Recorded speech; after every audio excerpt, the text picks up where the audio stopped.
नमस्कार, स्वागत है आप सभी का YouTube channel knowledge TV Haryana. आज 4 सितंबर बुधवार सुबह 11 बजे 7 बड़ी खबरें सामने आ रही है हरियाणा से। 7 बड़ी घोषणाएं, आदेश, ऐलान, क्या है पूरी अपडेट, आइए देखते हैं।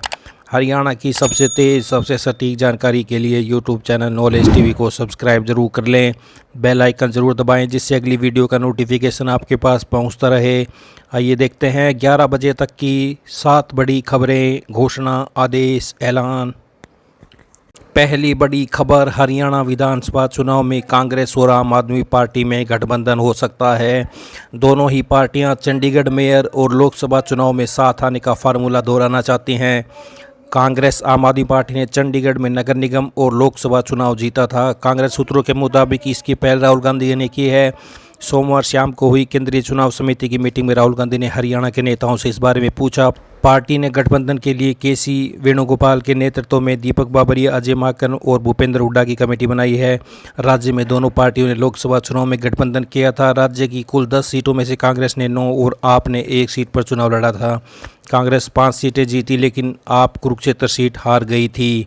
तो ये आप देख सकते हैं। राहुल ने हरियाणा के नेताओं से पूछा गठबंधन संभव है या नहीं। कांग्रेस सूत्रों के मुताबिक चुनाव समिति की मीटिंग में राहुल गांधी ने नेताओं से पूछा कि क्या हमें हरियाणा में आम आदमी पार्टी से गठबंधन करना चाहिए।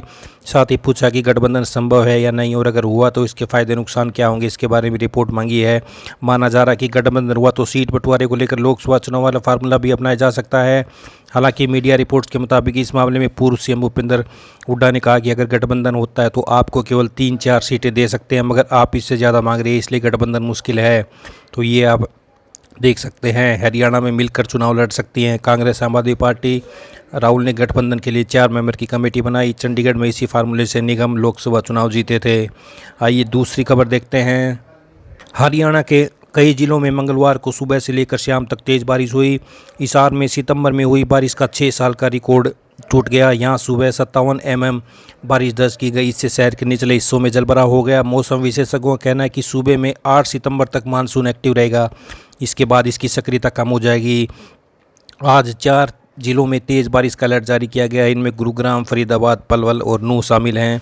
सुबह चंडीगढ़, पंचकुला, अम्बाला, कुरुक्षेत्र, यमुनानगर, भिवानी और पलवल के कुछ इलाकों में बारिश हुई। जीटी बेल्ट पर लगने वाले जिलों में बादल छाए हुए हैं। तो मानसून सीजन में 305.2 mm बारिश हुई है। अभी मानसून का कोटा पूरा होने में 105 mm की कमी है। मानसून अमूमन सितंबर के अंत तक विदा होता है। आईएमडी के मुताबिक अभी कहीं कहीं बारिश का सिलसिला जारी रह सकता है, लेकिन अलर्ट जारी नहीं किया गया है। तो ये बड़ी अपडेट। हरियाणा के 6 जिलों में बारिश। हिसार में 6 साल का रिकॉर्ड टूटा।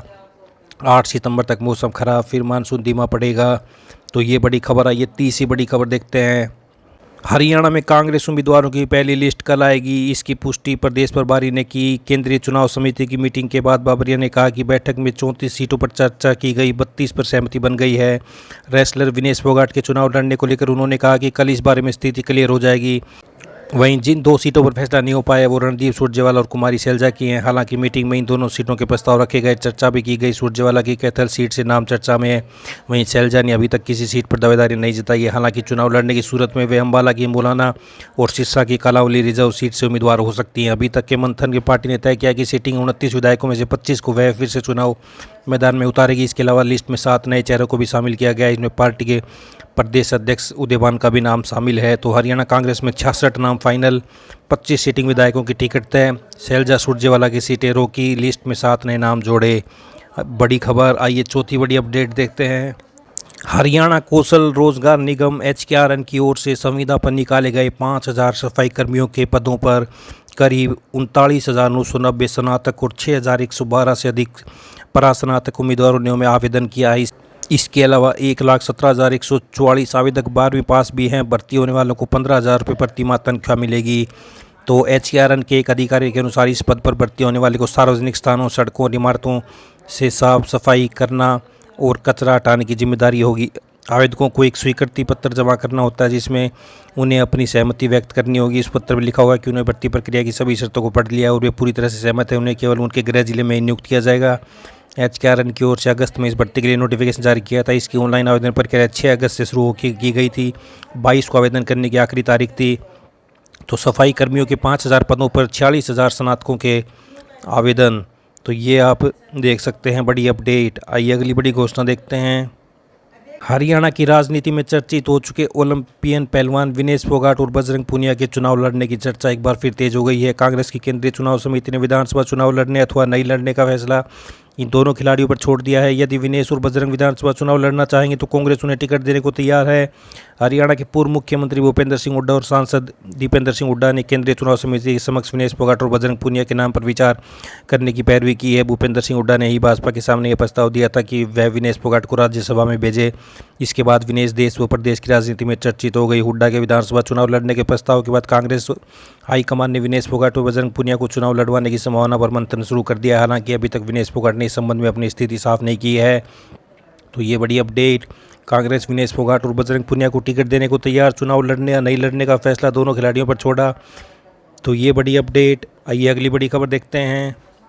डीसी एवं जिला निर्वाचन अधिकारी ने बताया कि चुनाव ड्यूटी के दौरान हिंसक घटनाओं, बम ब्लास्ट या आतंकवादी घटनाओं या गोलीबारी इत्यादि कारण मृत्यु हो जाने पर पोलिंग सुरक्षा कर्मियों के परिवार जन को एक्स ग्रेसिया के तहत 30 लाख रुपए वित्तीय सहायता प्रदान की जाएगी। निर्वाचन आयोग की ओर से जारी की गई सूचना के बारे में डीसी ने जनहित में विस्तार से जानकारी दी। डीसी ने बताया कि चुनावी प्रक्रिया की ड्यूटी पर किसी अन्य कारणों से मृत्यु हो जाने पर 15 लाख रुपये, असामाजिक तत्वों द्वारा हमले के कारण कर्मचारी के स्थायी दिव्यांग होने पर 15 लाख रुपये तथा शरीर के किसी अंग या आंखों की दृष्टि जाने की स्थिति में 7.5 लाख रुपए की वित्तीय सहायता परिवारजनों को प्रदान की जाएगी। तो ड्यूटी के दौरान पोलिंग सुरक्षा कर्मियों की मृत्यु, अस्थायी दिव्यांगता पर परिजनों को मिलेगी एक्स ग्रेसिया सहायता। आइए अगली बड़ी घोषणा देखते हैं। जिला निर्वाचन अधिकारी एवं डीसी ने कहा कि विधानसभा चुनाव 2024 की नामांकन प्रक्रिया आरंभ होने के साथ ही चुनाव लड़ रहे उम्मीदवार व राजनीतिक पार्टियों को चुनाव प्रचार के समय रोड शो, चुनाव रैलियों के लिए जनसाधारण को असुविधा न हो, इसके लिए चुनाव आयोग द्वारा जारी दिशा निर्देशों की पालना करनी होगी। जिला निर्वाचन अधिकारी ने कहा कि केवल चुनाव प्रचार के लिए 2 पहिया वाहनों का उपयोग यातायात नियमों के अनुसार ही करना होगा। उन्होंने कहा कि सुरक्षा वाहन को छोड़कर 10 से ज़्यादा वाहनों के काफिले के चलने की अनुमति नहीं होगी। वहीं प्रचार प्रसार से संबंधित अनुमति के लिए सुविधा पोर्टल का इस्तेमाल कर सकते हैं, जबकि हेलीकॉप्टर अथवा एक ही गाड़ी की पूरे लोकसभा क्षेत्र में अनुमति के लिए उन्हें जिला रिटर्निंग अधिकारी के कार्यालय में संपर्क करना होगा। तो चुनाव प्रचार में सुरक्षा वाहन को छोड़कर 10 से ज़्यादा वाहनों के काफिले की नहीं होगी अनुमति। तो ये बड़ी अपडेट। तो ये हरियाणा से सुबह 11 बजे तक की 7 बड़ी खबरें, घोषणा, ऐलान।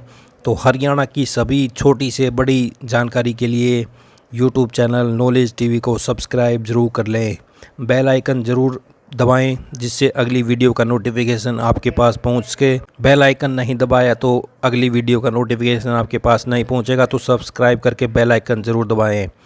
वीडियो को ज़्यादा से ज़्यादा लाइक करें, शेयर करें ताकि अधिक से अधिक लोगों के पास ये जानकारी पहुंच सके। तो हरियाणा की इस सुबह की अपडेट में 7 बड़ी खबरें। मिलते हैं अगली अपडेट के साथ। इस अपडेट में इतना ही। धन्यवाद।